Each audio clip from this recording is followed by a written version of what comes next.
Hey, welcome to Beyond the Pages on Curious Mind. I'm Anna. And I'm Adrian. Today, we're digging into Mary Shelley and Frankenstein. But here's the twist. Was the real monster the creature Victor or Mary herself?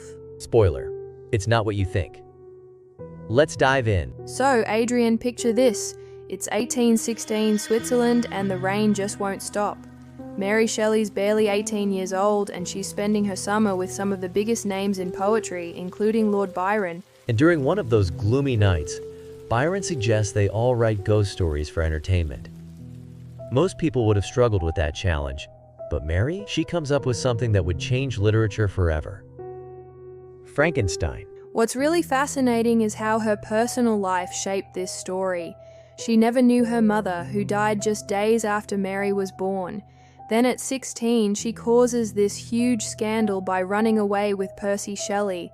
The society of their time was absolutely scandalized. That's such a crucial point. Here she is, this young woman surrounded by tragedy and social chaos, and somehow she channels all of that into creating this incredible piece of literature. I mean, don't you think there's something almost superhuman about that kind of resilience? When you put it that way, Adrian, it really makes you think about the parallels between Mary's life and her creation. But hold on to that thought. We're about to get into something even more interesting. Let's really dig into the heart of this story. When most people think of Frankenstein's monster, they picture this terrifying creature stitched together from corpses. But I've got to ask, is the creature really the monster in this story? Honestly, I don't think so. Look at Victor Frankenstein. He is a man who plays God, creates life, and then completely abandons his creation the moment it opens its eyes. If you ask me, that's the real monstrous behavior. You know what's interesting? The creature actually learns to speak, read, and shows genuine emotional depth.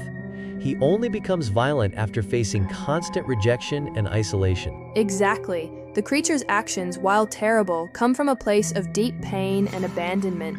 Victor, on the other hand, acts out of pure ambition and ego, then refuses to take responsibility for his creation. But here's where I want to throw a complete curveball. What if Mary Shelley herself is the true monster? And I mean that as the highest compliment. Oh, now that's an interesting take. Tell me more. Think about it.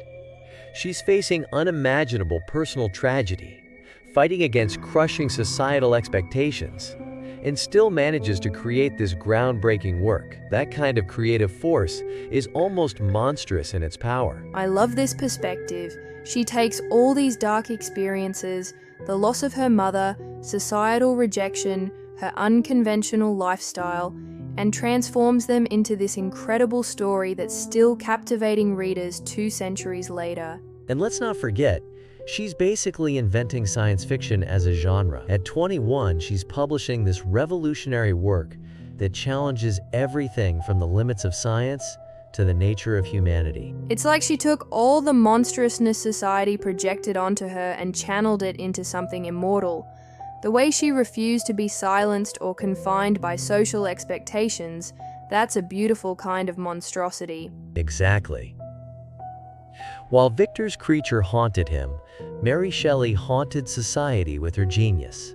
She turned her pain into power, her isolation into innovation. So maybe that's the real lesson of Frankenstein. True monstrosity isn't about physical appearance or even actions, but about the raw, unstoppable force of someone determined to create despite everything standing in their way. Here's what really gets me about Mary Shelley.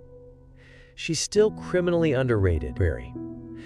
We're sitting here in Women's History Month, March 2025, and when you think about it, she was one of the most groundbreaking pioneers in literary history. Absolutely. I mean, we're not just talking about someone who wrote a spooky gothic novel. She literally invented an entire genre of literature while dealing with loss, scandal, and society's judgment. That's revolutionary. And you know what's fascinating? Her work wasn't just ahead of its time.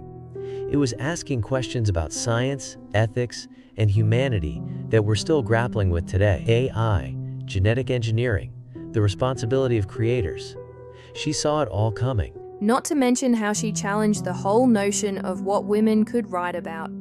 Here's this teenage girl writing about galvanism, resurrection, and the limits of human knowledge.